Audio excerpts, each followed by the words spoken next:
Fans of zombie movies are in for a treat. Today, I'm bringing you a zombie film from 2005 from a little-known first-time director who chose the zombie genre for his debut film. This is also the only film of his directing career. The zombie lore in this film is incredibly bold. Not only are there bloodthirsty, raging zombies, but there's also something even more terrifying. This film is also one of the first post-apocalyptic zombie stories told from a child's perspective. Alright, enough talk. Let's see how two children, without adult protection, struggle to survive in a perilous post-apocalyptic world. The story takes place a few years after the zombie virus outbreak. By now, the world has been overrun by zombies, and human survivors are few and far between. And in a snow-covered villa deep in the mountains, live a young brother and sister. It's hard to imagine how these seemingly fragile children have managed to survive in this apocalyptic world. You see, every night, zombies roam outside their house. Most children would have been scared to death. But not only are the siblings unafraid, they simply go on playing their games, as if they've seen it all before. The reason they are so calm is entirely because of the sturdy, bulletproof-grade patio doors. The zombies simply can't break in. Of course, an impenetrable defense is not nearly enough. The main reason is the older brother, Jack.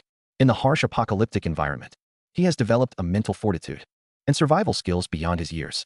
Setting traps and the like is basic for him. But in the apocalypse, aside from the zombies, what's often more terrifying is other humans. A perfect shelter like this, rich with supplies, and capable of withstanding zombies, is bound to attract the attention of other survivors. Not to mention the owners are just two children. One day, a truck trespasses onto their land. Seeing this, Jack immediately approaches with a toy gun, as if warning the man not to get any funny ideas. As soon as the man speaks, he probes, asking if their parents are home. Seeing Jack stand there without responding, the man drives away. But what he doesn't know is that Jack's toy gun has been modified. One shot from it can be just as lethal. But the next day, while the siblings are playing outside, the man returns uninvited with his girlfriend.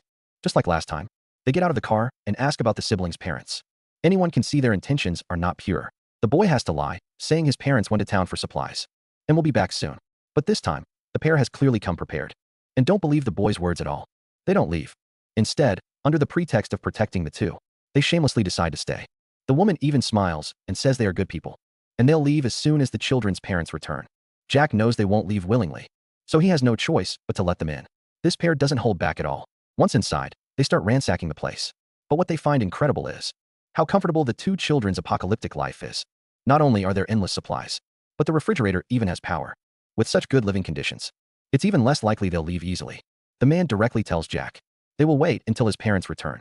Jack, of course, can only agree, and to prevent others from discovering their presence, the man even goes outside and drives the pickup truck into the forest to hide it. But that night, Jack overhears their unfriendly conversation. They got lots of food, electricity, a ton of room. This place is a fortress. Maybe we can stay.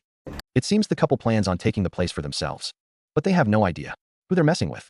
Later, the couple prepares a lavish dinner and begins to feast, making themselves completely at home. The siblings, however, don't eat a bite. Jack stares intently at his dog. When the couple asks why, he says something baffling. Why keep staring at your dog? It will be over before you know it. Soon, it gets dark. The dog sniffs at Jack and then barks a few times. Jack immediately asks a question. Is it time? Then he calls his sister from the sofa and puts both her and the dog into the safe room in the closet. The reason the two children have survived this long is that this is one of their trump cards. The couple is still cuddling on the living room sofa, completely unaware of the impending danger. The girl goes to the bathroom, and when she returns, she finds a large group of zombies outside the window. She quickly turns off the lights, so the zombies can't see them. Unexpectedly, the door behind them is suddenly hit by something. The man immediately becomes alert, slowly approaching with his gun.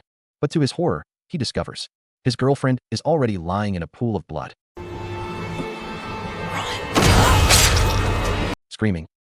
And just like that, the couple was gone. But the siblings acted as if nothing had happened.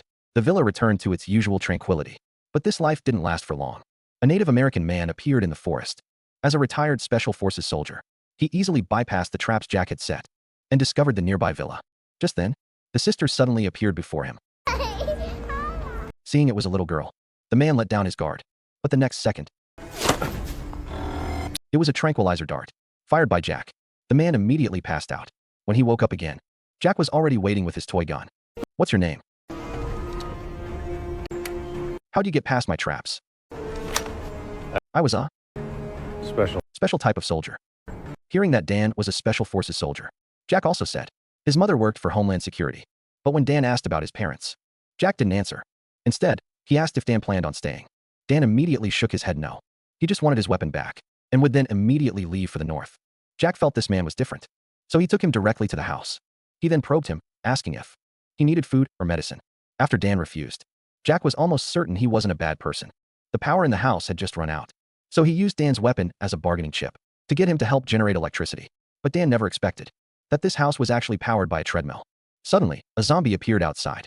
Without a word, Dan grabbed a barbell plate and rushed out, smashing the zombie to death in front of the siblings. Grunting, screaming,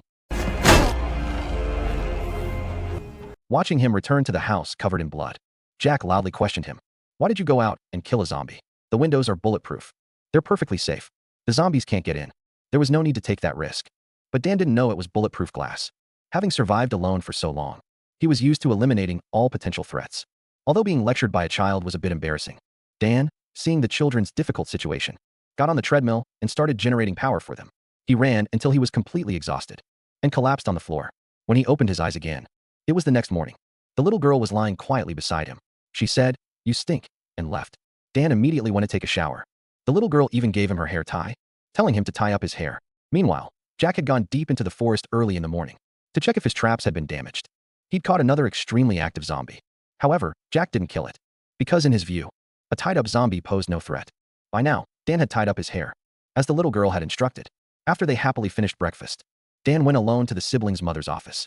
On the desk was a photo of a woman in a military uniform. That must be their mother. The computer was a special model for Homeland Security. There was also a car key on the desk. Unfortunately, the car wouldn't start. Something was wrong with it. After leaving the garage, Dan continued to wander around the house. In a corner, a hidden room caught his attention. He was about to investigate when Jack, returning from patrol, shouted at him to stop. That night, the siblings didn't hide in the safe room as usual. Instead, they slept in their bedroom. But Jack did something strange. He handcuffed himself to the bed. The next morning, before dawn, Dan was woken by the sound of footsteps. It was Jack, heading out again with his toy gun. Dan quietly followed him, all the way to where the zombie was caught yesterday. He thought the zombie was Jack's mother, and was about to put it out of its misery with a branch. But Jack wouldn't let him, aiming the toy gun at him again. Dan helplessly dropped the branch and headed back to the villa. He felt that Jack was hiding something from him, so he went to open the door. He hadn't gotten to yesterday. Inside, there was a blanket on the floor. Bloody handprints on the wall were shocking. It looked like a place to imprison zombies. Just then, he heard the sound of an approaching car. He went to look and saw a car parked not far away. Another survivor had found their villa. Since his weapon was still with Jack, Dan could only grab a knife from the kitchen to defend himself. But it seemed there was only one person. He looked around with his weapon raised, but didn't enter the house. Just then, Jack returned. But he could only lie in the snow, not daring to get closer. His clueless sister stood on the second floor, waving at her brother. Luckily, Dan pulled her away in time, so she wasn't spotted by the man. But strangely, the man didn't linger. He got in his car and left immediately, perhaps after seeing signs of habitation. He was also wary, but it was a close call. After this incident, Dan again asked Jack to return his weapon. After all, you can't be this lucky every time. After spending a day together, Jack undoubtedly trusted Dan, so he immediately returned all his weapons. That night, Dan tucked them in like a parent. Now that he had his weapons, it was time for him to leave. He had his own things to do, after all. But Dan felt a bit reluctant to leave. He was mainly worried about the siblings with no one to look after them. So he asked Jack when his parents would be back. But Jack avoided the question, as if there was something he couldn't say. In that case, Dan could only try to fix the car, planning to take them with him. But Jack didn't agree. Just then, a cry for help from the sister was heard outside. The two immediately ran out to check. It turned out to be the man from yesterday, back with his companions. And they had taken the sister, who was playing outside, hostage. The two sides were in a standoff. But the newcomers clearly had the upper hand. At this critical moment, several gunshots suddenly rang out from the woods. Two of the assailants fell instantly. Dan seized the opportunity and rushed forward to grab the sister. But just before he died, the last assailant fired a shot at them. The camera cuts, and a woman holding a sniper rifle appears in the woods. It's the sibling's mother. But that last shot hit Dan in the chest. He lost consciousness and collapsed instantly. As he was dying, Dan saw a vision of his wife. However, after some time, he woke up again. Even more incredibly, the wound on his chest had miraculously healed. Upstairs, the family was waving at him. Seemingly unsurprised by this, Dan walked into the house, confused. And it was then that he learned the truth from the woman. It turns out there are two types of humans infected by the zombie virus. One type completely loses their sanity, becoming regular zombies that only attack the living. The other type are special infected, like Dan. After infection, they are no different from normal people, and their bodies even possess the healing abilities of the virus. No matter how severe the injury, they can recover. But this is only triggered after suffering a fatal wound. During the healing process, they turn into a regular zombie. This period can last for a few days, or even a few months. When they wake up, they are fully healed. In addition, special infected also experience brief transformations from time to time. This can't be predicted, unless you have a dog that can give a warning. The reason the woman knew so much is because little Jack is also a special infected. The couple from before was killed by Jack after he transformed. He always handcuffs himself to the bed when he sleeps to prevent himself from transforming and harming his sister. And that room outside, covered in claw marks, is where they lock Jack up when he transforms. The dog has been specially trained to sense the changes in its owner and give a warning. No wonder Anna, their mother, felt safe leaving her children in this villa. Hearing this, Dan was extremely conflicted. He didn't know whether this was a good thing or a bad thing for him.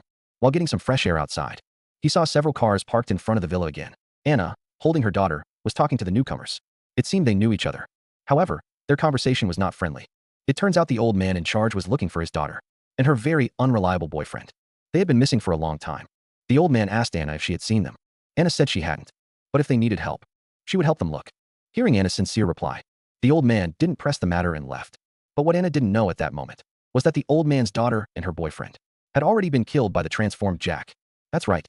It was the freeloading couple from the beginning. After the crisis was averted, Dan asked about Anna's husband. It turns out her husband was a scientist at the CDC, specializing in researching the virus. It was then that they learned that while the virus turns people into monsters, it also has the ability to cure human diseases and injuries. But it affects people differently. Most people become mindless zombies. Only a very few can adapt to the virus and become special infected. The reason Jack was infected with the virus was because he had a congenital heart defect. At the time, his condition couldn't wait any longer. Her husband, in a desperate move, injected the virus directly into Jack's body, hoping to cure his heart disease. The result was clear.